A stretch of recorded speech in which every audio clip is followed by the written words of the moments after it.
সেজদায় আমরা যত ছোট হই এর চেয়ে ছোট আর হওয়া যায় না। সেজদায় আমরা যতটা বিনয়ী হই একটা মানুষ এর চেয়ে বিনয়ী আর হতে পারে না। এই তো নামাজ শুরু করলাম, আল্লাহু আকবার, এরপর রুকুতে জাস্ট বো ডাউন আর হেড, মাথা একটু ঝুঁকালাম, আর সেজদায় একেবারে মাথাটারে কি করলাম, মাটিতে মিলিয়ে দিলাম। আমরা শুধু সেজদায় যে সুবহানা রাব্বিয়াল আলা এটাই পড়ি, 3 বার শুধু এটাই পড়ি, কিন্তু বিষ্ণু ইসলাম সেজদায় যে আরো অনেক দোয়া পড়তেন সেগুলো কি পড়েন আপনারা? বিষ্ণু ইসলাম সুবহানা রাব্বিয়াল আলা এর পাশাপাশি তিনি সিজদায় যে পড়তেন সুবহানাকা আল্লাহুম্মা রাব্বানা ওয়া বিহামদিকা আল্লাহুম্মা গফিরলি, এটা জানি না আমরা অনেক।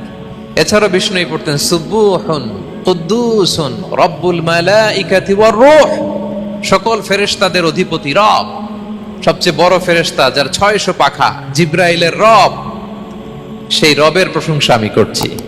তিনি সুবুহ, তিনি কুদ্দুস, তিনি মহাপবিত্র, the most pure, the most high.